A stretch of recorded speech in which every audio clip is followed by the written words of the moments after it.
Assalamualaikum warahmatullahi wabarakatuh. Alhamdulillah wassalatu wassalamu ala Rasulillah wa ala alihi wa sahbihi wa man walah.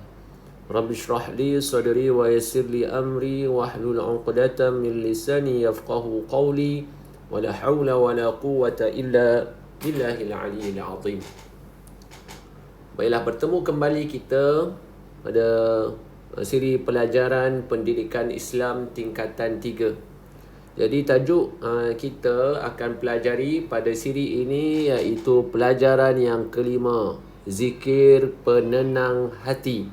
Jadi sebelum kita mempelajari lebih lanjut lagi topik ini pada hari ini, marilah sama-sama kita membaca potongan ayat daripada suratul A'raf ayat 205 hingga 206. A'udzu billahi minasy syaithanir rajim.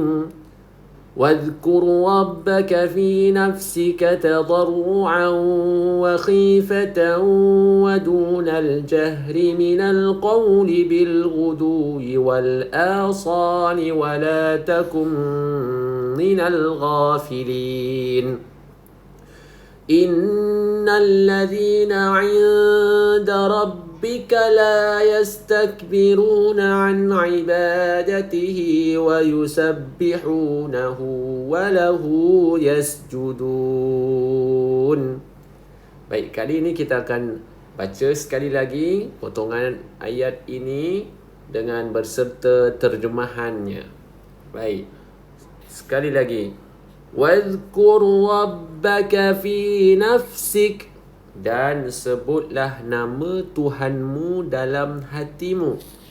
تَضَرُّعًا وَخِيفَةً وَدُونَ الْجَهْرِ مِنَ الْقَوْلِ, dengan merendah diri dan rasa takut serta tidak menyaringkan suara.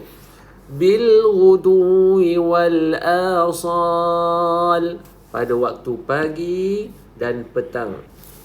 Wala takum minal ghafilin, serta janganlah engkau termasuk orang yang lalai.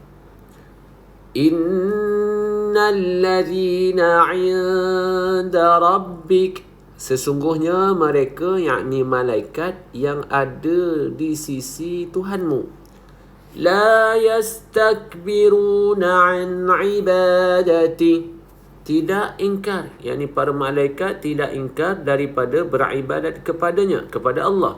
Wa yusabbihuna, mereka, yakni para malaikat sentiasa bertasbih baginya, bagi Allah Ta'ala.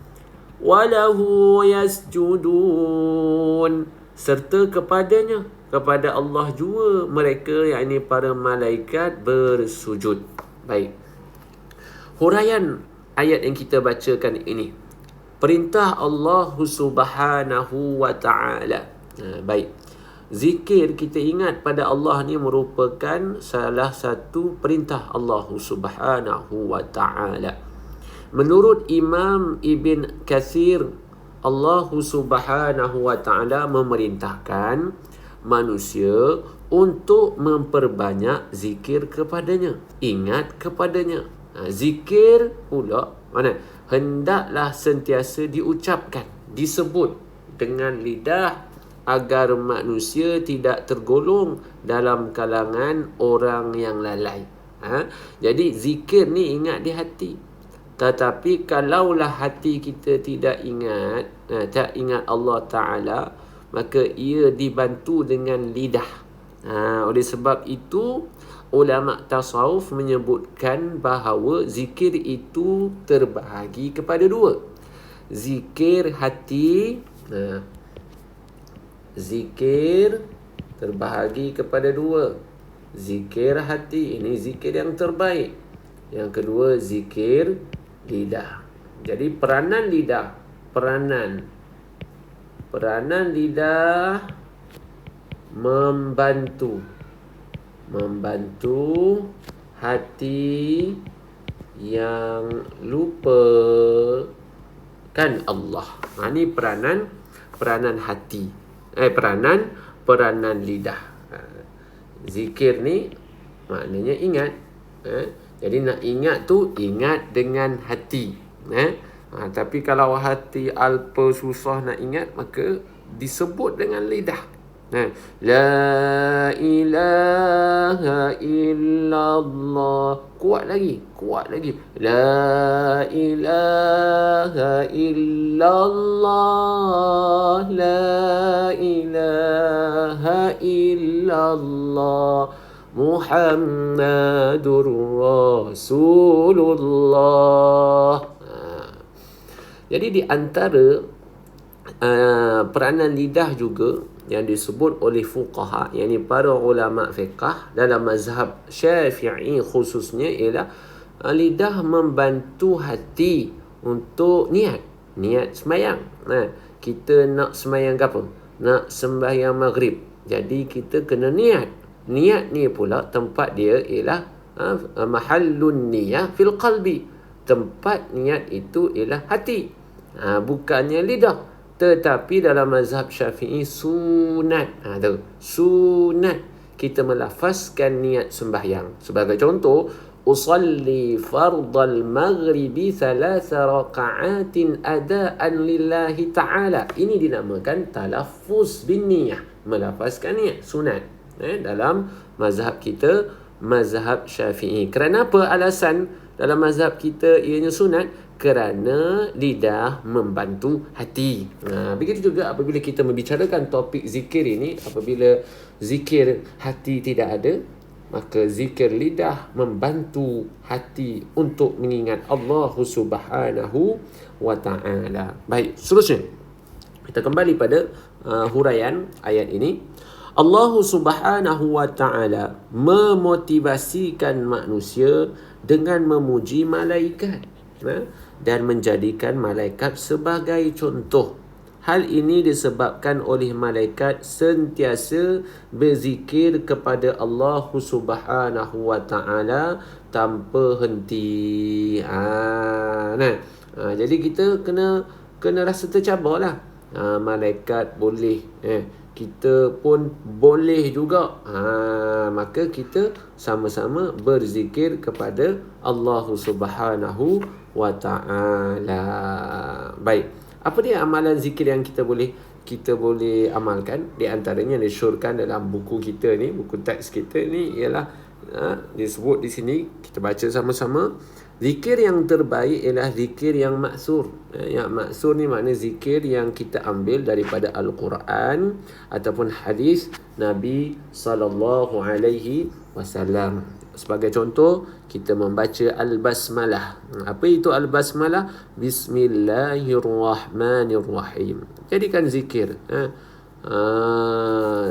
Bila kita nak jadikan Bismillah ni zikir, setiap kali perkara yang kita nak buat, perkara yang penting, perkara yang tidak menyalahi syarak, yang syarak galakkan, seperti membaca buku. Sebelum membaca buku, baca bismillah. Sebelum minum air, sebelum makan. Oleh sebab tu, baginda Nabi SAW pernah bersabda dalam satu hadis, kullu amrin la yubda'u bi bismillahirrahmanirrahim fahuwa aqta. Setiap perkara yang penting, kullu amrin dhibalin.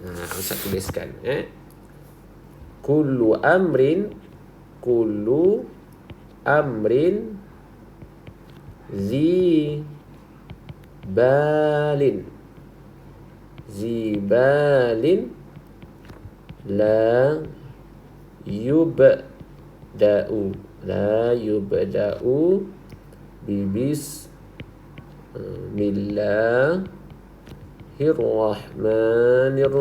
bismillahirrahmanirrahim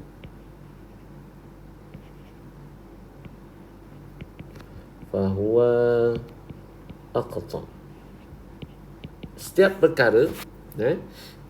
Setiap perkara kullu amrin zibalin la yubda'u bi bismillahirrahmanirrahim fahuwa aqta. Setiap perkara yang mempunyai kepentingan, yang mana syarak benarkan untuk kita lakukan. Maknanya perkara yang tidak dibenarkan seperti perkara yang Allah Ta'ala tegah, Allah Ta'ala larang, tidak boleh kita membaca bismillah. Kalau dibaca juga dengan bismillah, maka hukumnya haram. Perbuatan itu haram, dan perkataan, tuturan kita membaca bismillah ketika kita atau sebelum kita melakukan perbuatan maksiat, perbuatan yang ditegah, maka ianya pun dosa dan haram. Nabi kata setiap perkara yang penting, perkara yang syarak izinkan, la yubda'u, yang tidak dimulakan dengan membaca bismillahirrahmanirrahim, fahuwa aqta'. Maka perkara itu menjadi cacat. Aqta' ni terpotong, terputus. Maknanya cacat, yakni ulama hadis sebut, iaitu makna aqta' kilul barakah. Kurang keberkatan. Apa itu keberkatan? Tambah. Maknanya kita buat satu tu, kita buat satu dapat dua, itu barakah. Bertambah dari sudut apa? Bertambah dari sudut rezekinya, ketenangannya, dan sebagainya yang kita dapati tanpa kita sedari kadang-kadangnya. Baik. Itu antara contoh yang dianjurkan, iaitu membaca Bismillahirrahmanirrahim, ataupun membaca La ilaha illallah. Ini Tuhan suruh, fa'lam annahu la ilaha illallah, subhanallah, alhamdulillah, Allahu akbar. Ataupun lagi membaca hauqalah, membaca hauqalah, seperti yang diriwayatkan dalam hadis Imam Muslim, Nabi menganjurkan kita membaca hauqalah. Apa itu hauqalah? Inilah, la haula wa la quwwata illa billah, la haula wa la quwwata illa billahil aliyyil azim. Ataupun kita beristighfar, astaghfirullahal azim. Ataupun kita membaca masyiah. Apa itu masyiah? Masya Allah. Itu pendek lah. Kalau kita nak panjang, Masya Allahu la quwwata illa billah. Ataupun kita sentiasa membaca Hasbiyallah wa ni'mal wakil. Ataupun nak tambah lagi, Ni'mal maula wa ni'man nasir. Baik. Allah Subhanahu wa ta'ala berfirman. Ini galakkan. Allah Ta'ala menggalakkan kita seperti yang disebut dalam suratul Baqarah ayat 152.